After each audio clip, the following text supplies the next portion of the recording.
Krishna Krishna Krishna Hare Hare Hare Rama Rama Rama Hare Hare Munchakada Chinmam Premarat Kantayospura. Hare Krishna. So continuing our series of lectures on philosophy behind chanting Hare Krishna mantra or chanting or nama-sankirtana. Yesterday we discussed dharma and chanting holy names or nama-sankirtana, dharma and nama-sankirtana. So today we will take this topic of Vedanta, Ahdyatma. Ahdyatma means spirituality. I'll come to this point. And nama-sankirtana or chanting holy names. Adhyatma, we generally in English we translate it as spirituality, but it is not actual equivalent of Adhyatma. Because in early 19th century, early means maybe middle, in 40s, little before 1840s. So in America there was one movement called spiritual movement. So basically what they were doing is they were trying to interact with ghosts, spirits. So that was called as spirituality, spiritual movement. So when we say Adhyatma, generally it is translated as spirituality, spiritual knowledge of India, like that. It is Adhyatmic knowledge. So Adhyatma means we are not just interacting with ghosts. We are all spiritual beings. We are all Atma. Atma is not actually spirit soul. Means there are no equivalent terms in English, these Sanskrit words and concepts, etc. Because spiritually, anyway, for conversational convenience, I am using this word. Spiritually, West was never developed. They never had knowledge about soul, Atma. So we use all this soul, spirituality as a conversational convenience. So Atma, they didn't have knowledge about soul. They thought this is the only life. After this, either we go to hell or heaven. Heaven means Lord makes arrangement for our enjoyment, sense enjoyment. So very undeveloped, religion, undeveloped spirituality. Or practically there is no spirituality in the West. So yesterday I mentioned that Aryan invasion theory. This is another reason, because Arya is one who is desirous of liberation from material bondage. So he has spiritual knowledge. Yesterday we were discussing that those who are followers of Varnashrama, they are called as Aryans. This is not racism. Because as soon as we take word Arya, immediately people think this is Nazi racism, and this is not a good word at all. Arya is in the academic circles or in broader society. So they think that it is a racism. Anyway, those who had goal, mumukshubi in the commentary on Bhagavad Gita, Arya is defined as mumukshubi by Baldev Vidyabhushan. Srila Prabhupada, in English he says those who had, yesterday I quoted that in second 2.2 purport, Bhagavad Gita purport, Prabhupada he writes, those who had spiritual goal of liberation as their goal of life, spiritual liberation as their goal of life. So in Sanskrit it is mumukshubi. So Arya is one who is mumukshu. Desiring, mumukshu means those who are desiring for liberation. Mukti. Mukti means liberation. liberation from material bondage. So those who had spiritual culture, and they were considered as Aryans. If you take, this is not only Baldev Vidyabhushan and Srila Prabhupada has defined Arya word like this. Even one of the greatest Advaitavadi, Madhusudan Saraswati, he is one very prominent Advaitavadi in the history of the followers of Shankaracharya. He is also a very prominent figure, a very great figure among the Advaitavadis. He has written some 22 Sanskrit books expounding Advaita philosophy. Although he is a little difficult personality to understand, because he expressed a lot of devotion to Krishna also. Whether he is a devotee or he is Advaitavadi, but ultimately if you see his writings, it's all, that is how we understand a person, right? So by his words and especially books. Like it is told, a sadhu should not be seen, he should be heard. Externally we may paint ourselves in a different way, but and it is also said a fool is not recognized unless he opens his mouth. Anyway, the point is, so he also, Madhusudan Saraswati, he has written commentary on Bhagavad Gita called Guda Artha Deepika. So in his commentary he writes that Arya means one who is mumukshu, desiring for liberation.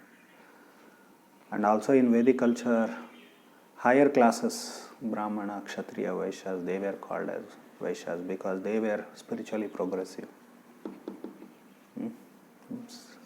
Generally Shudras means they would be in body, sensual. They would be in ignorance. They would be in bodily conception of life. So these are things. Anyway, this is spirituality. What I wanted to discuss was, so what is spirituality in the West was mostly it is interacting with ghosts.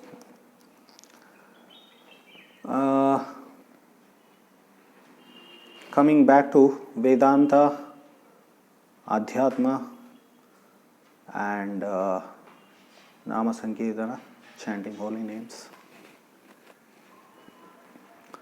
So Vedanta is the end of Vedic knowledge. Veda Anta, or ultimate Vedic knowledge. Vedanta. Vedanta can be used, this word it can be used for Upanishads also, because Vedas had 4 sections, or in fact 3 sections, Samhitas, Brahmanas and Aranyakas.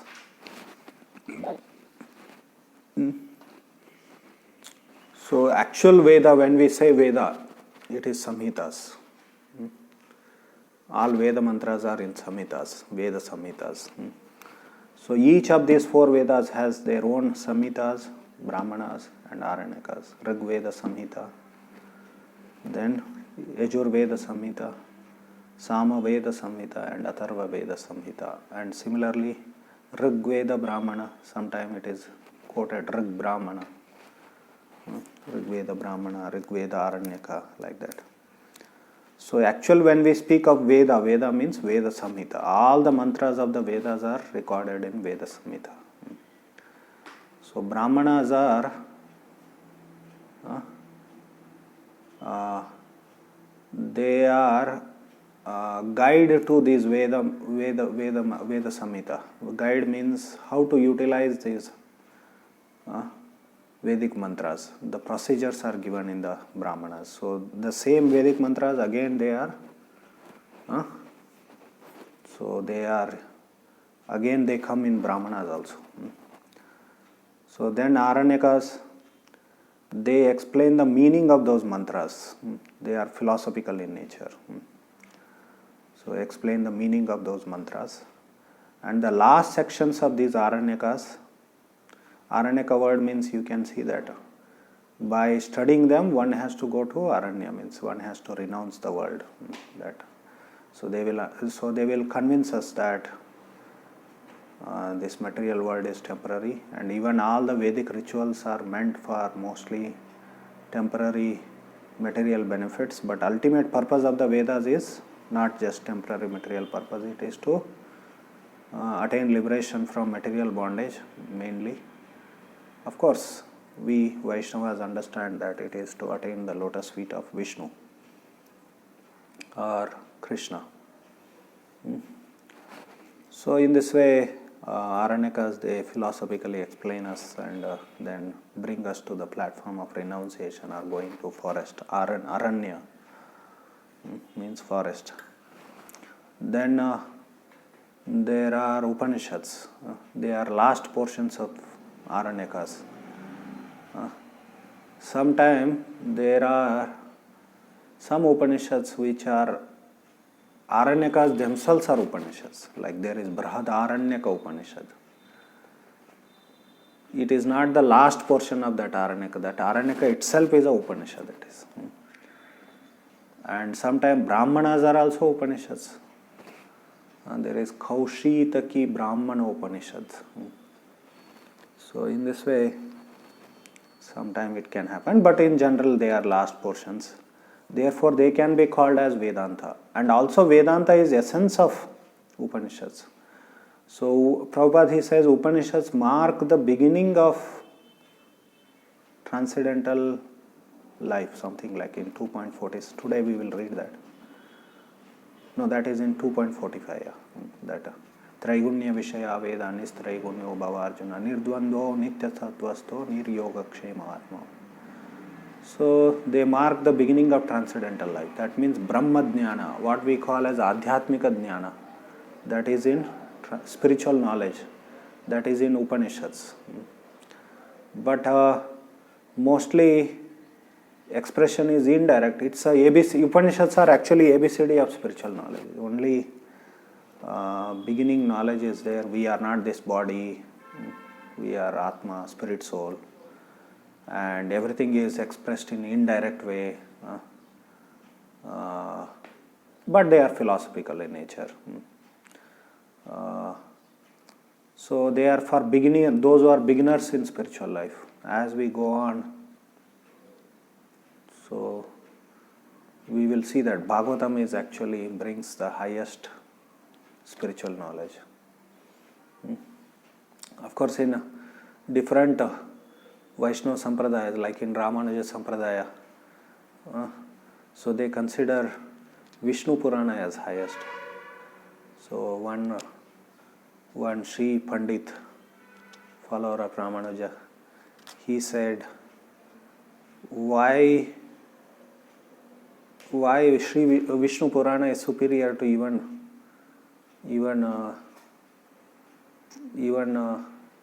Bhagavatam. His point was that in Vishnu Purana all the tattvas are given, philosophical explanation. Bhagavatam is meant actually this is not a proper analysis. Anyway, he said that. I read it somewhere in the internet actually, recently. So Bhagavatam goes higher in the sense that it's like it is for those who already know the tattvas. Actually, this analysis should bring him to the conclusion that actually Bhagavatam is higher. But he made the conclusion that Vishnu. The analysis was proper. Of course, in Bhagavatam also a lot of tattva. Anyone who reads after reading many literature, Bhagavatam, Vedic literature, Upanishads, Puranas, Vedanta, then those who read Bhagavatam, they should immediately conclude that this is a unique. And Bhagavatam itself says, and many other Puranas glorify Srimad Bhagavatam. And of course, if you want more details on that, Jiva Goswami has made a conclusive case for Srimad Bhagavatam, for the superiority. And we can see that how Bhagavatam takes us to Rasa Tattva, That's why we see that rasas are not discussed in other sampradayas. Rasa theology is not discussed in other sampradayas. And Krishna's superiority from rasa point of view from other avtaras is not discussed. Bhagavatam is highest. Anyway, that point. So Upanishads, they discuss spiritual knowledge. And basically Vedanta Sutras of Sri Bhadarayana, they are considered as summary of these Upanishadic knowledge.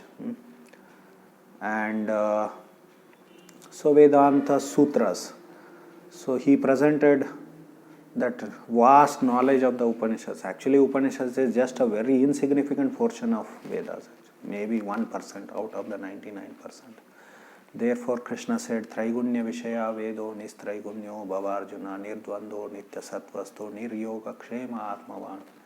He says Vedas deal with three modes of material nature. Vedas also mostly they have aparadhyana. So aparavidya it is called. In Mundaka Upanishads, vidya is defined as in terms of para and aparavidya, classified as para and aparavidya.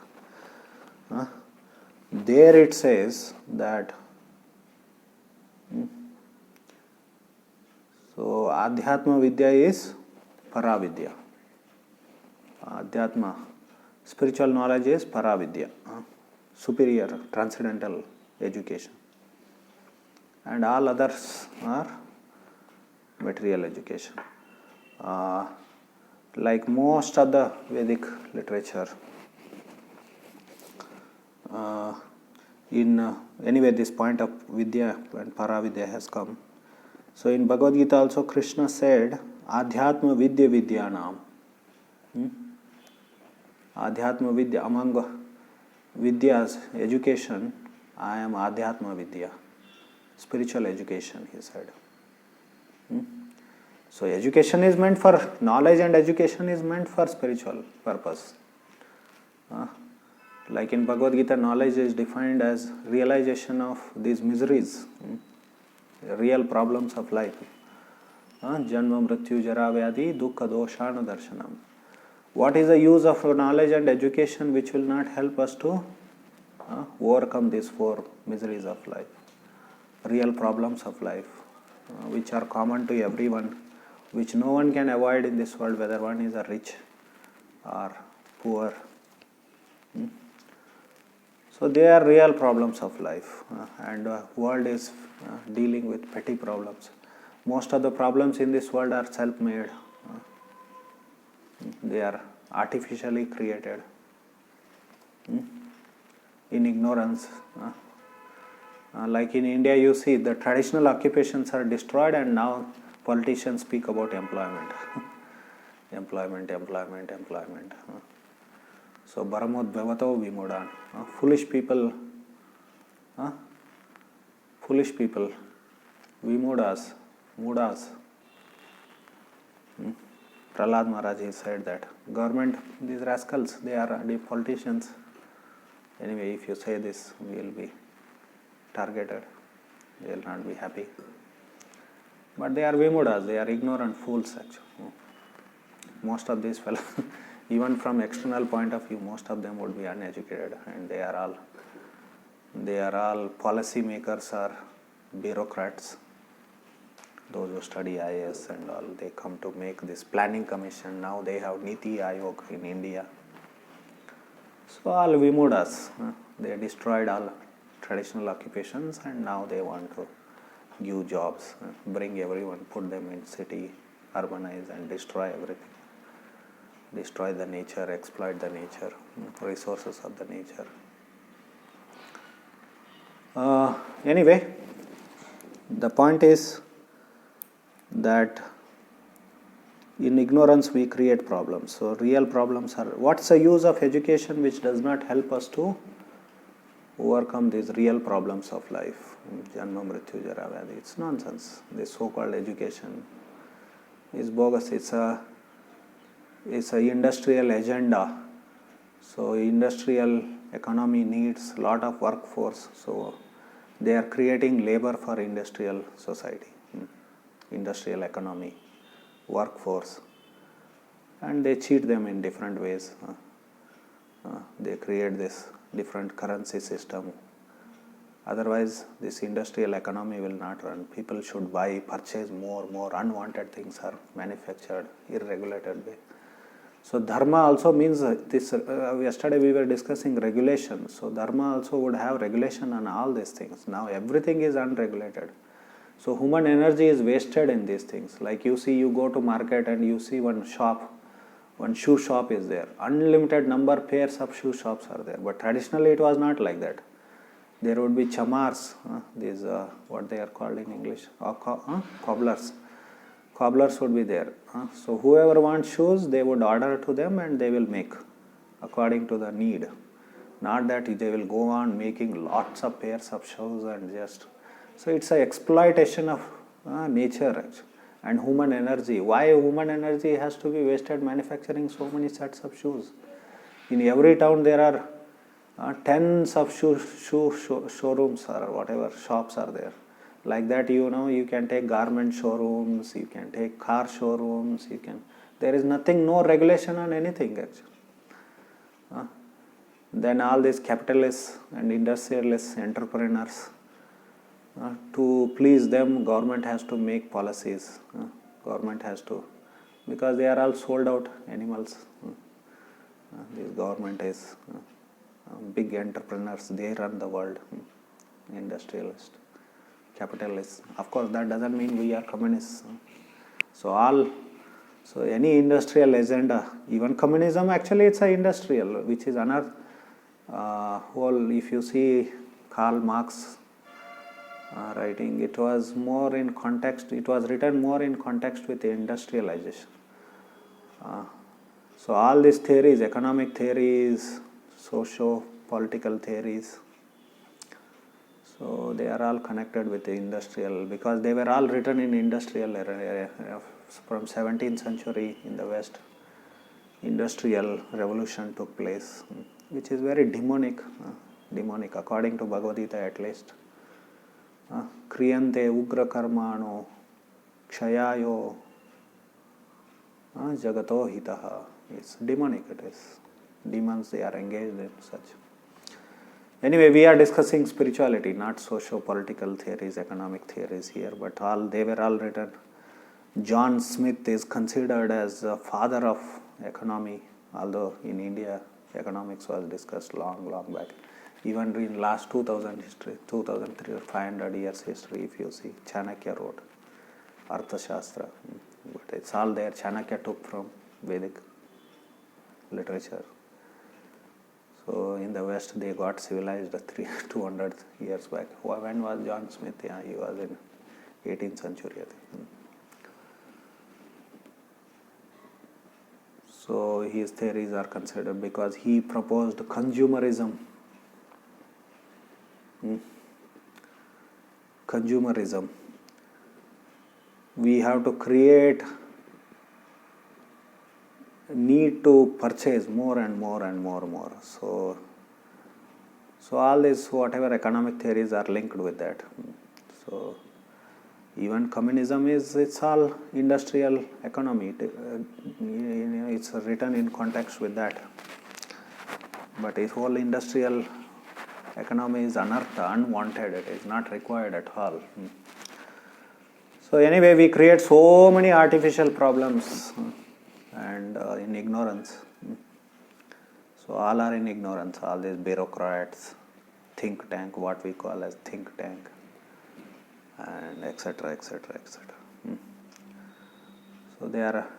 That's why in Bhagavatam, blind leading the blind. You can see the criticism of Prahlad. He was just a 5-year-old boy. He is speaking all these things. You see, knowledge means this is knowledge. A 5-year-old boy has so much knowledge than all these so-called big bureaucrats and everyone. What's the point? What's the point studying so much IAS, this, that?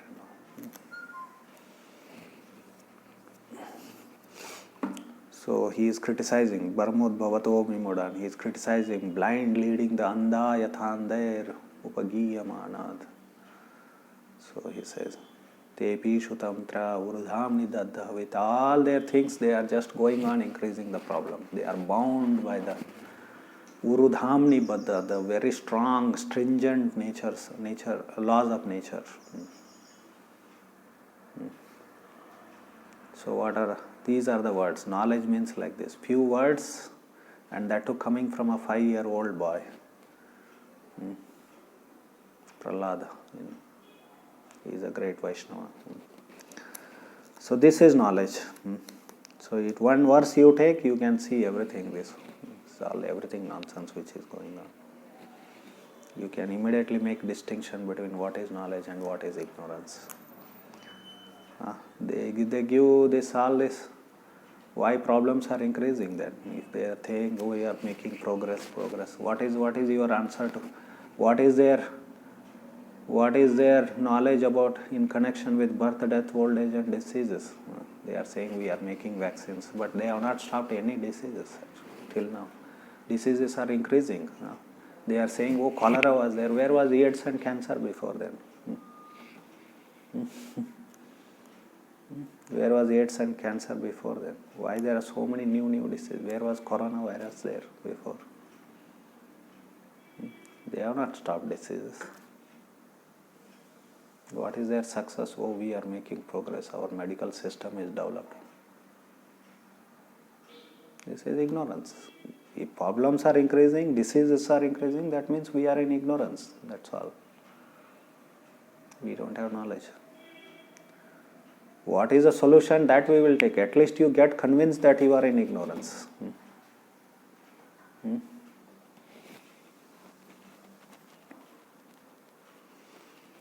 Anyway, birth, death, and that is spiritual knowledge. That is, knowledge is meant for. Knowledge means spiritual knowledge.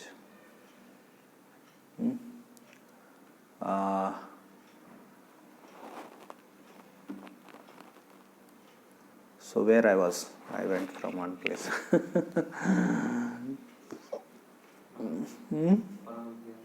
Yeah, Vidya. Vidya is knowledge and education is meant for overcoming these real problems of life. So most of Vedic knowledge deals with that in a Apara Vidya only, material world, but in a purpose is ultimately spiritual, liberation from material bondage. So Vedas, clearly Vedic culture, it was clear, Dharma, Artha, Kama, Moksha was clearly defined. Not so clearly in one sense. That is discussed mostly in Upanishads, Moksha. So Upanishads are Vedanta, and this Vedanta, so Upanishads are summarized in a sutra form in Vedanta Sutra. Sutra, what is the meaning of sutra is alpaksharam asandigdam saravat vishwatomakam astobam anaveddam cha sutram sutro vido viduhu. Sutra should have these characteristics. Alpakshara, it should have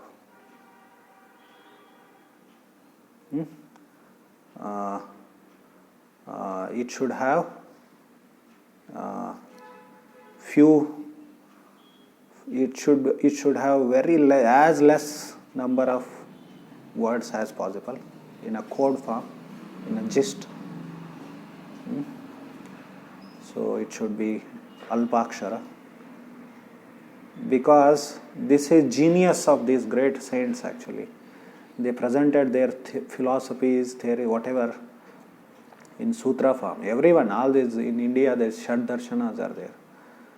So Sankhya, Yoga, Nyaya, Vaisheshika, Mimamsa and Vedanta. So these darshanas are there. So darshana is not exactly philosophies, because in the West philosophy means it's a mental speculation. They say it is logic, but it's a mental speculation. So Prabhupada very nicely, succinctly, Prabhupada and his Guru Maharaj used to say that. Saraswati Thakur, Prabhupada took it from Saraswati Thakur. Religion without philosophy is sentimentalism or sometimes fanaticism, while philosophy without religion is mental speculation. So West, whatever they call it as philosophy. So their definition of philosophy is logic and reason. No ritual should be involved in that. Ritual means religion. So that is the meaning of philosophy in the West.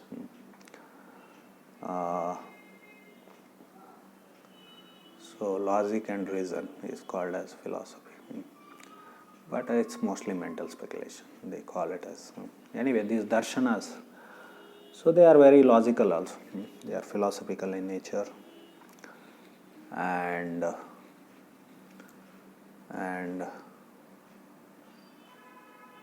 we see that they presented them in sutra form. Sutra. I'll come back to this point because I still didn't complete that sutra explanation. Sutra means alpaksharam, asandigdham. It should not have any faults. No. It should be irresistible, means irresistible in the sense no one can oppose it.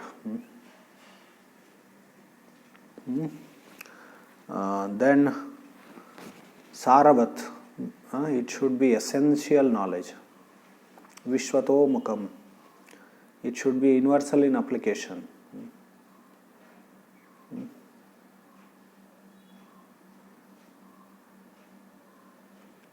Astobham anavadhyam cha. It should be free from, actually asandigdham means it should be free from doubt. Astobham means it should be,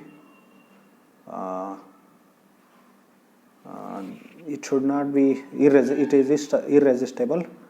And asandigdham means free from doubts. So, free from defects. Sandigdham we have already, free from doubts we have discussed. So, anavadhyam cha, astobham anavadhyam cha, sutram sutra vido vido. So, how many characteristics? So, 6 characteristics of a sutra. 6 characteristics. One is alpaksharam, another is asandigdham, free from doubts. It should be saravat, it should be universal, vishwatomukha. Astobham, irresistible, anavadhyam cha, free from any all defects. So again, defects, there are many things in these, each of these 6 categories, like that. So for example, in anavadhyam, so there are 3 kinds of defects whenever you are defining something. Avyapti, ativyapti and asambhava. So avyapti defect means you are defining something, but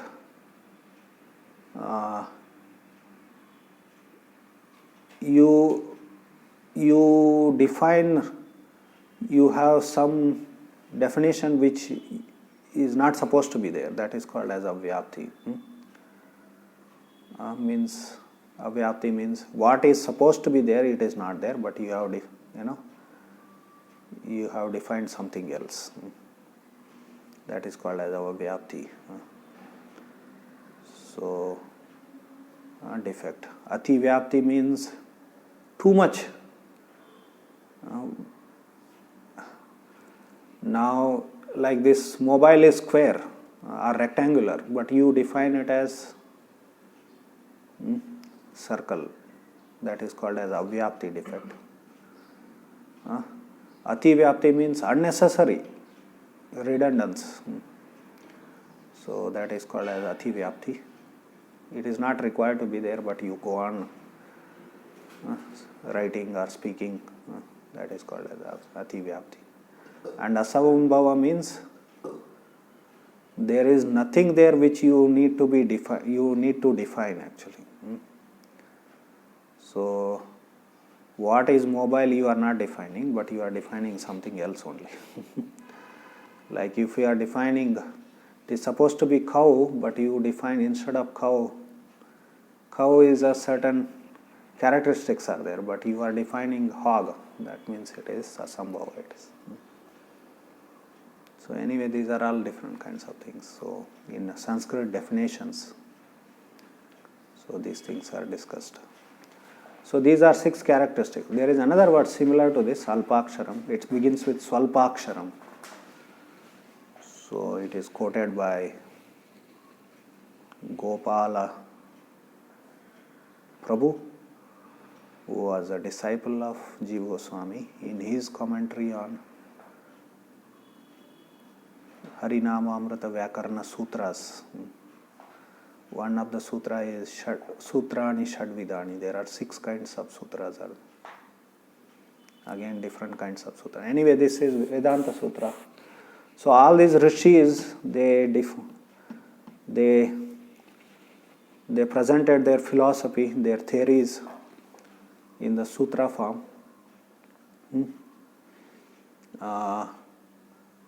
Sankhya Sutras are there. Patanjali Yoga Sutras are there. Actually, Patanjali is considered as authority on yoga, but he is not authority on yoga. Krishna is authority on yoga. Like in Bhagavad Gita, Yoga Shastram, again and again it comes. I'll come to this point of Yoga Shastram, how Bhagavad Gita is Yoga Shastra. So, Krishna speaks yoga from beginning, 2nd chapter onwards, till the end of 18th chapter. So, Tasmad Yogi Bhava Arjuna, he says in the 6th chapter. Yoga Karma Shukhaushalam, in the 2nd chapter only he says. Buddhi Yoga. So Bhagavad Gita is Yoga Shastra, but in Bhagavad Gita we don't see this, Vyayam, which is discussed by Patanjali. But that in itself is not what Patanjali discussed. Although in modern society it has become popular. In ignorant society, because people are suffering from bodily, physical problems. So this Vyayam gives asanas, yogasanas, they give relief. And it is popular all over the world actually. Yogasana is popular all over the world.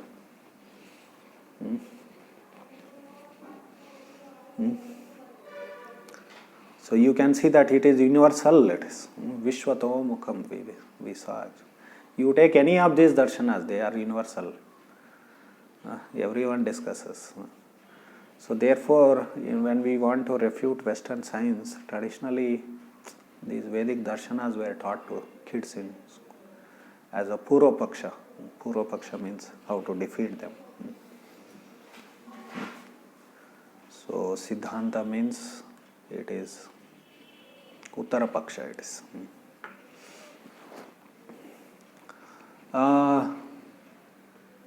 And Vyasadeva, he wrote his Vedanta Sutra.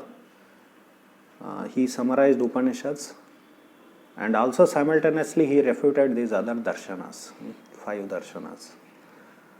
Because their point was that whatever their theories was is what actually Veda is teaching. So they were misinterpreting Veda. So therefore, real Veda Anta, so Veda, ultimate knowledge of the Veda, he summarized in Vedanta Sutra. So it is a refutation of all other darshanas.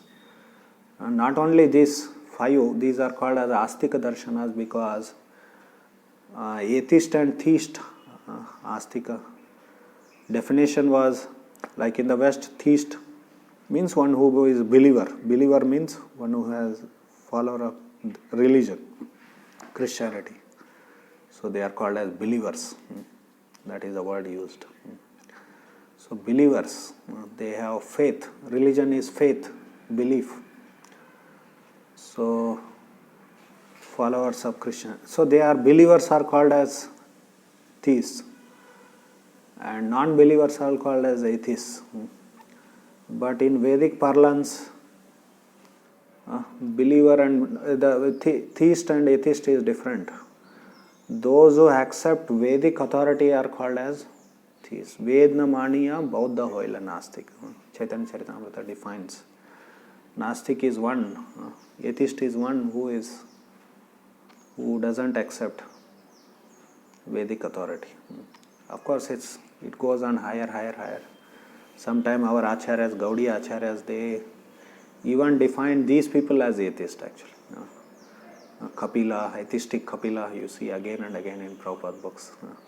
There was Dehuti Kapila, who was incarnation of Krishna, who really taught real Sankhya Darshana. So then there was imposter Kapila. He is called as, our acharyas, Gaudiya acharyas especially called them as atheistic because, so definition goes higher. Ultimately, Vedaishta sarve rahameva vedyo vedanta kridveda videva chaham. This siddhanta that Krishna is the essence of the Vedas. Vedas are meant for understanding Krishna. So then they are considered as atheistic. So it goes higher, but at a very basic platform. So those who accept Vedic authority, they are considered as theist, and those who don't consider. So in India, traditionally, Buddha, Jaina and Charvakas, these three classes were considered as atheistic because they don't outrightly rejected Vedas, Vedic authority. And then Charvaka also, he doesn't accept, those who don't accept reincarnation, that existence of soul reincarnates. So they are also considered as Veda. Like I said, the definition of theist and atheist goes on higher gradually.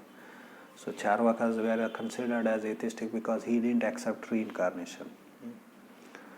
So if you take this definition of theist and atheist, you can see that although Buddhism, they claim to be religion, Jains also claim to be religion, but actually they are not religion because they are atheistic.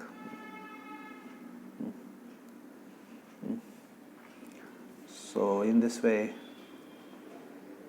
there are 6 world religions, modern academic scholars they define. So those are studying sociology and religion. There is Judaism, then there is Christianity, Islam, Buddhism, Hinduism, and Sikhism. Others are minor religions because these are according to population they calculate. These are the 6 major religions of the world, like that they say. But Buddhism, if you see, they cannot be accepted as a religion. Of course, Hinduism, ism itself is nonsense word. It is. Ism means it's a belief system which you don't accept. It's a derogatory term actually. So that's why we don't like to use word Hinduism actually. You see how they did actually. It is how it's a bias and prejudice. Christianism, they don't use the word. Islamism, they don't use the word. But for these Eastern religions, they used isms actually. Hinduism, Buddhism, Sikhism, like that, Jainism. So this is British colonial language, which continues in so-called unbiased, rational, scientific, academic study. So academics, we are unbiased. We don't subscribe to any religious views or biased views, they say. Like, for example, this whole Wikipedia has become for everything it has become a source knowledge. Everyone refers to Wikipedia. So they say we don't subscribe to any biased ideas. We are very unbiased in our presentation. But they use all these terms, Hinduism, Sikhism, Jainism, and all these isms.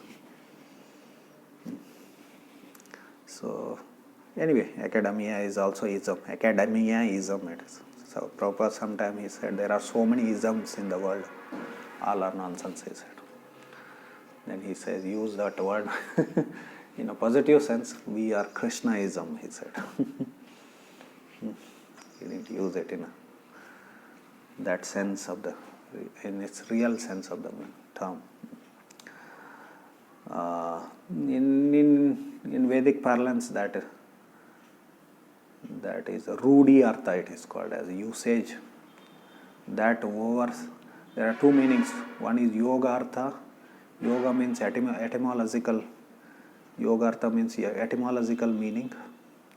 Then Rudi Artha is there. It is meaning of conventional. It's translated as conventional meaning. So usage, how it is popular in the society, how it is used in the society. So, like that. Anyway, the point is, so these darshanas are there. They presented Astika, Vedavyasa. He defeated all other, and he presented. And because it is summary of Veda Upanishads, it's a spiritual knowledge. So in Bhagavad Gita, Krishna, he said Ahdyatma Vidya Vidyana. In the purport, Srila Prabhupada, he didn't quote the verse, but he paraphrased that verse from Vishnu Purana, where it is said there are 14 Vidyas. So 14 Vidyas, 14 kinds of education. Vidya also, not education is not equivalent of Vidya. Anyway, so 14 Vidyas are there. 6 Vedangas. So 6 Vedangas and Shad Darshanas are different. We should not confuse them. Vedangas they are supplement, they complement, they help in studies. The Vedanga, limbs of Vedas, they help in studying the Vedas actually. Shiksha Vyakarna. Shiksha comes first. Shiksha Vyakarna. Then Nirukta Jyotisha.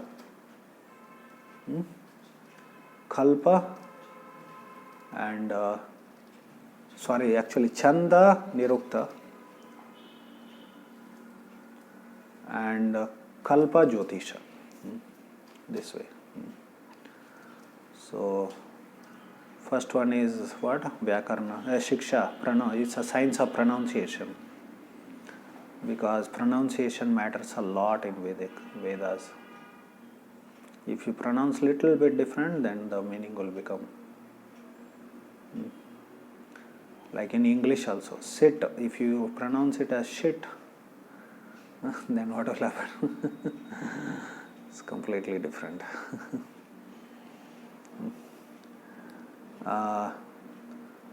So then so pronunciation, then Vyakarna is grammar, then Chanda is science of meters, it helps in composition, it comes in Kavya. Different meters. What is called prosody in English.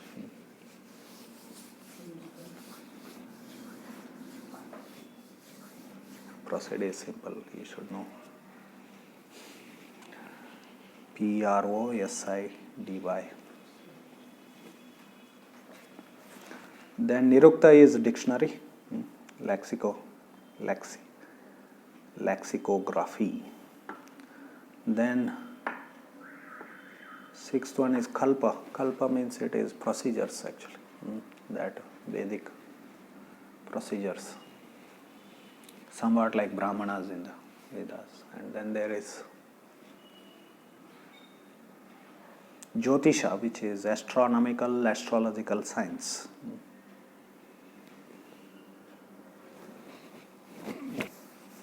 So in this way, we have 6 Vedangas. Then there is Vedic education, means we as children are taught all these things in the beginning. Then there are 4 Vedas are there, 10. Then there are Dharma Shastras, 20 Dharma Shastras are there. Law means these Dharma Shastras. Traditionally, law education means it was Dharma Shastras. We say, no, here now law education is there. There are, like in Bangalore, there is National Law College. So students study law and become lawyers, advocates, judges. So that is called as Dharma Shastras traditionally. This was taught in Gurukulas till recently. Dharma Shastras were taught. Then there is, means if you want to establish Varnashrama, there should be study of this Dharma Shastra. Actually, essence is there in Bhagavad Gita and Bhagavatam.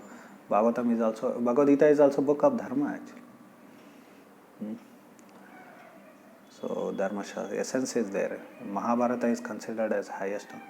Of course, that is not a part of this 20 Dharma Shastras. Manu Samhita, Yajnavalkya Samhita, Vishnu Samhita, Parashara Samhita, these are all called as Dharma Shastras. 20 Dharma Shastras are there. Then there are Puranas. How many are over? 12 are over? 6 Vedas, 4 Vedas, 20 Dharma Shastras. 4 Vedas, 10, 20 Dharma Shastras, 11. Then there are Puranas. 18 Puranas are there, 18 Upapuranas are there. So then there is Nyaya Shastras and Mimamsa Shastras. These are considered as also education. So of these 14, among 14, Ahdyatma Vidya Vidyanam. Ahdyatma Vidya Vidyanam. I am spiritual education, Krishna says. So if you see Srila Prabhupada in the purport, he says, the spiritual education is Vedanta, he says. That is spiritual education. So when in Gurukula Vedanta, for those who are renunciates, they were taught Vedanta. Those who are going to be renunciates, or even among Grahasthas, Vedanta was taught. For advanced education, there are various kinds of books of knowledge, such as 4 Vedas, 6 supplements. Prabhupada has translated Vedangas as supplements.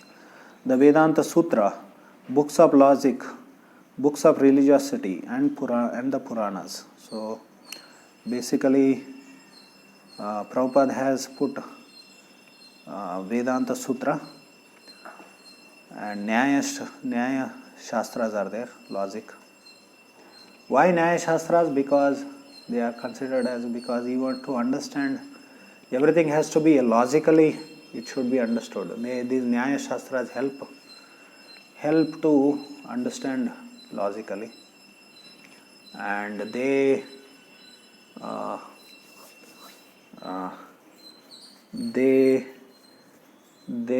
give us procedure for debating, Mimamsa, debating. So procedure for debating, because everything has to be established by the method of debate actually. Debate means not just fighting, it has Vada Vivada also. Like Vada Vivada means question and answer. That is called as Vada Vivada. Now generally we have question and answer, but traditionally it was also taught by question and answers. So Guru would ask disciples questions, they have to answer. Our disciples would ask questions to Guru, but this was done in a very respectful way. So Vada Vivada. And there is also debate to defeat others and establish Siddhanta. So there is Vada Vivada, Vitanda, Chala, Nigraha. So like that. There are different methods of debating.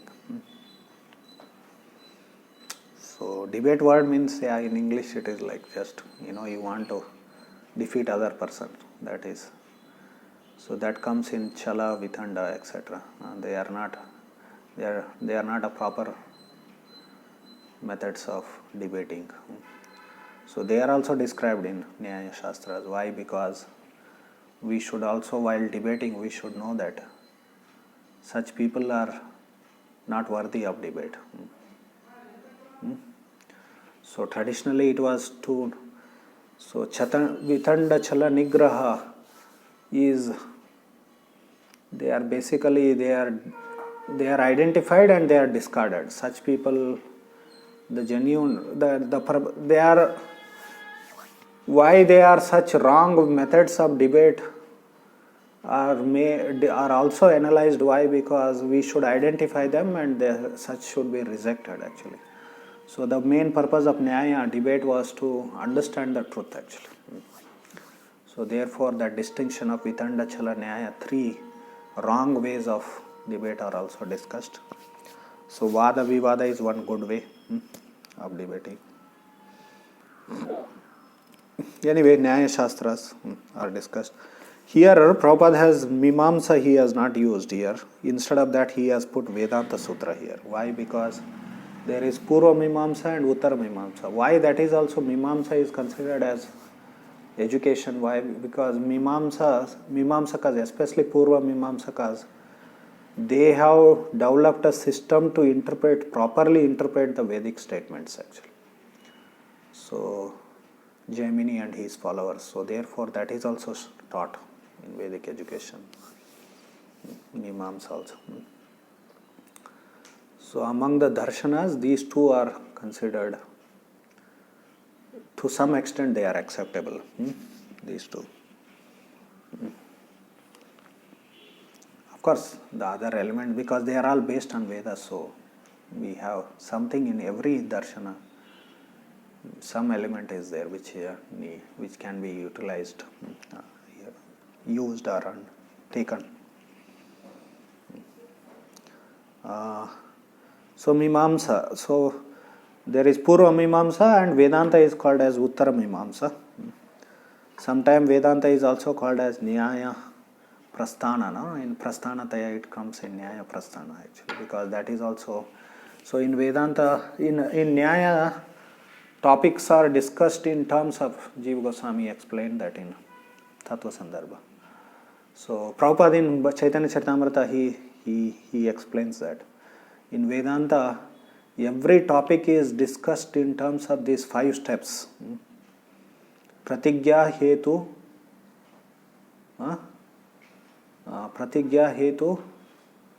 what is that? 5 steps. Pratigya Hetu Upanaya Pratigya Hetu Udarana Upanaya Nigamana. So these are 5 steps. So Pratigya means declaration.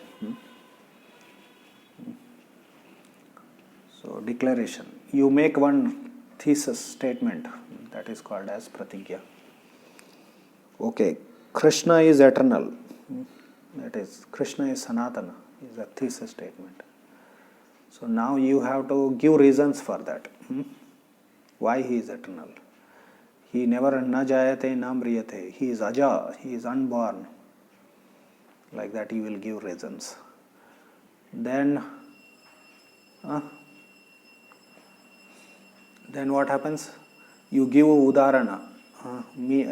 What is that? So you give example. What is the example? Just like sun rises in the morning and sun sets in the evening.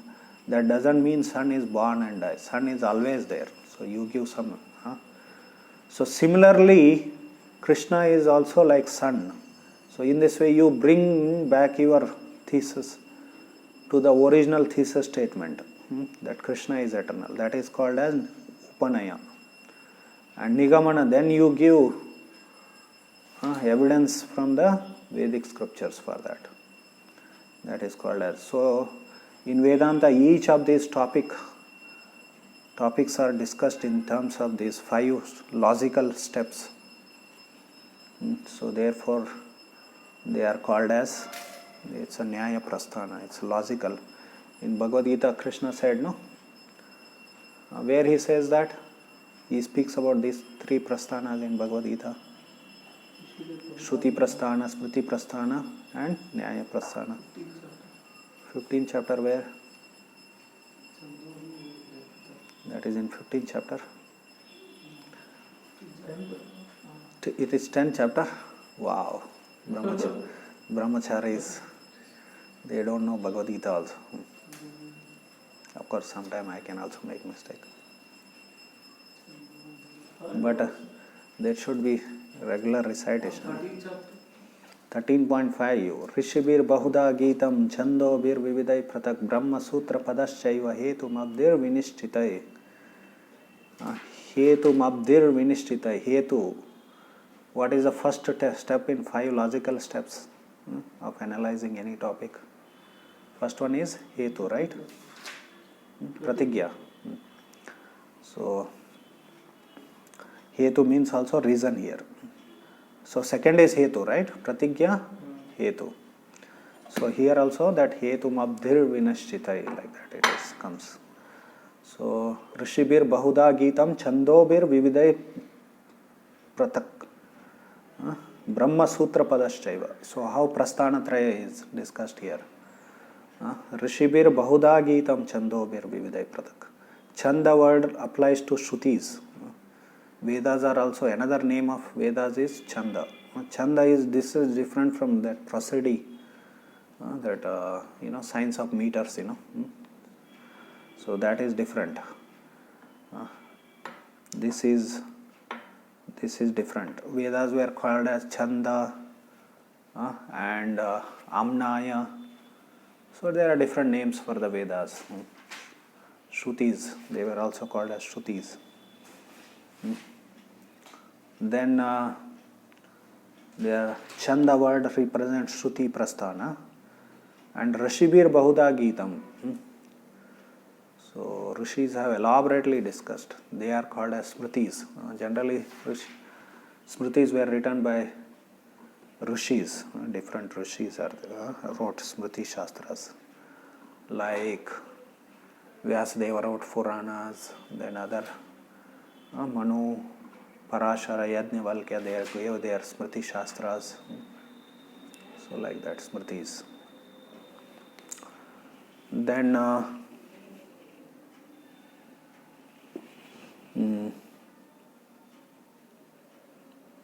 there is Nyaya Prasthana, because these topics are discussed. So in Bhagavad Gita, Chaitanya Charitamrita, 7th chapter, because Vedanta is discussed by Chaitanya Mahaprabhu with Varanasi, Kashi Ramayavadi is there. So therefore, while discussing about Vedanta Sutra, Prabhupada says, and in Jiva Goswami also in Tattva Sandarbha, he says that how Vedanta is discusses. These are 5 logical steps are there in discussing any 5 topics. Logic was taught to the kids. Mimamsa was taught to the kids in Gurukula for proper interpretation of the. So here, instead of Mimamsa, Prabhupada uses the word Vedanta Sutra because it is Uttara Mimamsa. It is also called as Uttara Mimamsa because among the Shad Darshanas, two are clubbed together. They are, you can call them as sister philosophies or whatever. Sankhya and Yoga, they are related. Nyaya and Vaisheshika are related. Initially these were 2 different disciplines, but later you see that Nyaya, Vaisheshika, later in recent few hundred years, like 300, 400 years, so both Nyaya and Vaisheshika were clubbed. Like there is one book written by one Vishwanath, I don't know, forgot one particular Vishwanath, Karikavali. It is a book On both Nyaya Vaisheshika philosophy it is. Vishwanatha Bandopadhyaya Chattopadhyaya, I forgot the name of that. So there are so many. Prabhupada used to speak whenever he spoke on these darshanas and all. There is unlimited knowledge. On each of these darshanas there are tens and tens of books, commentaries, tens of commentaries on each of these darshanas.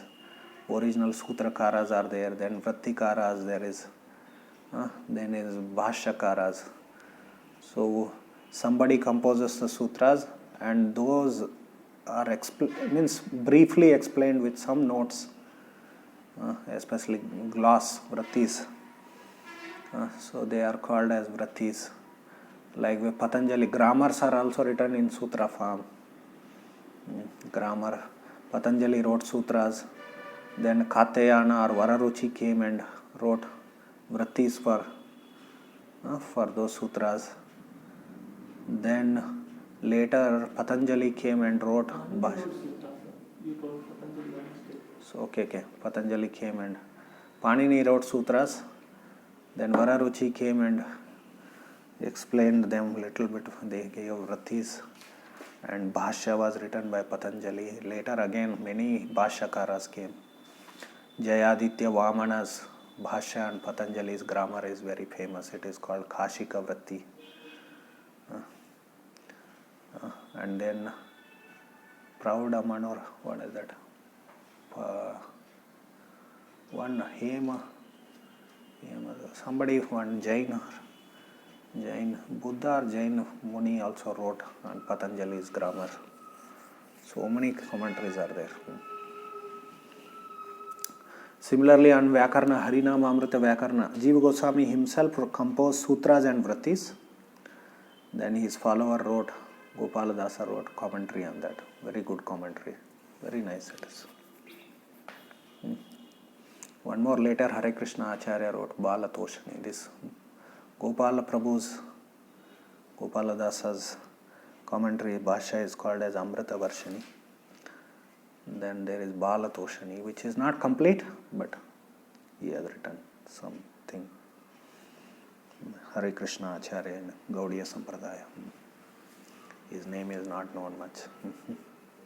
But those who study Harinama Amrita, they know. Anyway, logic, Vedanta Sutra is Mimamsa Sutra. It is called Uttara Mimamsa.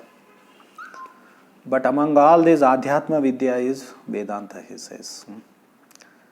So we can also say Upanishads are Ahdyatma Vidya.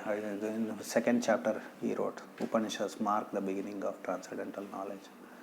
So Ahdyatma Vidya means Vedanta Sutra. So Bhagavad Gita is also Ahdyatma Vidya. It is also Vedanta. Krishna quotes Vedanta a lot. He doesn't need to quote Vedanta actually. He himself is a writer of Vedanta. Vedanta Kridveda Videva Chaham. He himself appeared as Vyasadeva and wrote Vedanta. So this is also, it's a spiritual knowledge. This is. Why? Because Krishna speaks about Yoga Shastra. Spirituality begins with yoga actually. Before yoga, that is all not spirituality. It is. That's why from the beginning he says you should yoga karma sukhaushalam. So you do your karma. So there are non-Vedic followers are there. They are animals. Among 6 kinds of human beings, Prabhupada discusses in 6th chapter, 40th verse, purport. Nahi kalyana krit. What is that? Nahi kalyana krit durgatim thata gacchati. That verse is there.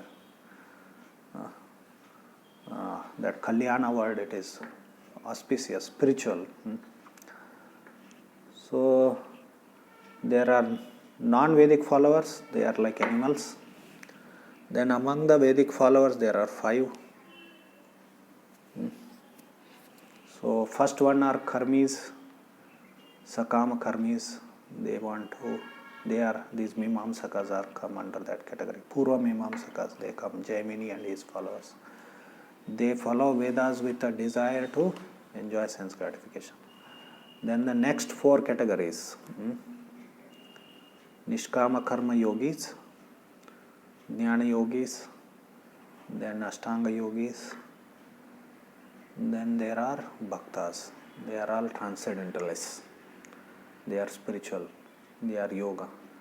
So basically, spiritual life begins with karma yoga or nishkama karma yoga, in technically, if you want to see. Karma yoga also is okay. You can use that term. Karma yoga means you are detached from the fruits of action. So Krishna, from beginning to end, don't be attached to the fruits of action. That verse is there, 38th verse, purport first, he says. What is that? Jaya Jayo. What is that verse? Anyway, you all understood. Without attachment. That is Buddhi Yoga. He gave a hint there, and 39th verse he started Buddhi Yoga. Krishna started Buddhi Yoga. Sukhe dukhe samay kruta labha labha jaya jayo tata yuddha yujjasvaniya naivam papam avapsasi. So then you will not be bound by these sinful reactions. You will never incur sin. So that is the beginning of spiritual life. One should be detached from fruits of action. Detached from fruits of action. That is the beginning. If you are attached to fruits of action, then you are not spiritually. So brahmacharya means what? Brahma acharati iti brahmacharya. Our acharan should be our behavior should be on spiritual platform actually. We should not be attached to the fruits of action. So brahmachari, everything he does is meant for the benefit of Guru actually. So he is not attached to fruits of action. Okay, I'll go to beg alms today. Brahmachari should go and beg alms. Then I will keep that with me only. Then he is not a brahmachari. And he should be submissive. Oh, you are getting late actually. Okay, today we are discussing Ahdyatma and Vedanta and Ahdyatma. This topic is going on now. We will continue this because time is passing. So sorry for taking long, especially I had promised I should end. I just forgot, it went out of my mind. So you can run now. Hare Krishna, Krishna Krishna, Hare Hare, Hare Rama, Rama Rama, Hare. Any questions we will take tomorrow. So this topic will continue. Hare Krishna. You mentioned that Atma, there is no equivalent in Christianity and Muslim religion. Then we see soul and ruh is something they use. But their understanding of soul and ruh is not the same as Atma word actually. That's why it is not exact. What do they refer to soul? Exact equivalent. For them, they don't have much knowledge at all because they are mostly like body only as a soul actually. Their heart is soul in Christianity. That's why follow your heart and all these bogus ideas have come in modern days. So you see, they don't burn the body, Christians, after it has died, because they think that body, life will again come into, or in the same body, one will go to heaven. Therefore, it should not be burnt and destroyed. So they think that. So that means their understanding of soul is equivalent to body. Body itself is a soul. Even in India, many such people were there, like Charvaka and all. And those who consider Dehatma Buddhi, this is called as Dehatma Buddhi. Deha only as Atma. So like that they are mixed some ideas of. So there is nothing clear discussion, definition. Like Islam also. So they think that this is the only life we live, either we go to hell, and in hell how we go? Mostly they must be thinking we will go in the same body also. So they also don't burn the bodies. Right? Anything else? One comment was there. You told there are two meanings, no? Yogartha and Rudhyartha. So recently one lecture, I think there is a last lecture Guru Maharaj gave before he became on Artha. Then he was explaining that one is to Krishna Chaitanya Nityananda Savarito Gaudadaye Pushpavanto Shitto Tanno Tamonado means first that Pushpavanto. So that he was trying to explain what does it mean. Then he gave different meanings of Pushpa. But then Prabhupada has translated it as sun and moon. So Maharaj explained that you can't derive that. Pushpa Vanto means it is like Pushpavat. But you can't come to conclusion that sun and moon like that. So I thought it is like Rudhyartha. Something, can we understand that? I have not studied that verse, like the way you are saying, or Maharaj has explained. We have to see that, how he has. Rudhyartha, I will give you one example. Krishna word means what? According to Yoga Artha, there are two dhatus. Generally in Yoga Artha, dhatus and grammatical derivations are used. Like there are words, there are namas are there, padas are, there are four kinds of padas basically. Basically there are two kinds of padas. One is namaja and another is dhatuja. Then there are kradanta and tadita section, you will see in grammar that again namas which are derived from dhatus, they are kradanta and tadita, like that. So in this way, and namas which are born from namas, something like that. So these are systematically derived from grammatical rules. They are called as Maharaj said you can't derive this. Yoga Artha. Sun and moon is used, you can't derive through etymological way. So I thought means what I am saying is that we don't know whether even Prabhupada has used Rudhyartha there. Okay. In other places, Chaitanya Mahaprabhu and Nityananda Prabhu has compared to sun and moon. And in this also verse, there is Gaudodaya. Udaya means they have risen in the horizon of Gauda.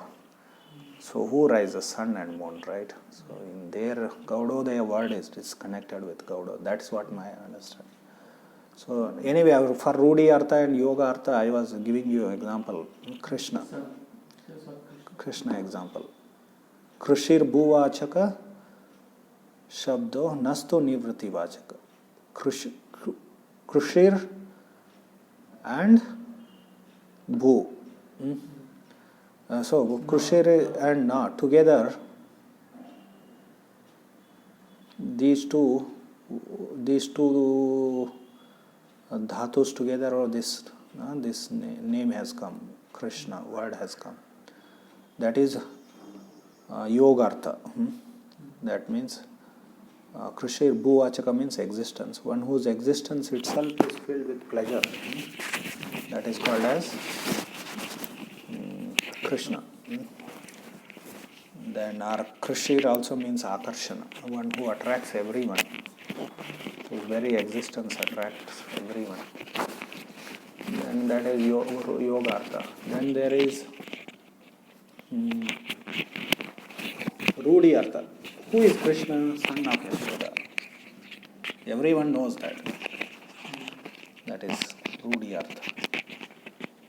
So in Bhava, Namartha, Bhagavan Nama, what is that? Kaumudi, written by Lakshmidhara. He was brother of Sridhara. He was brother of Sridhar Swami. Some may say say it's he's a disciple or whatever.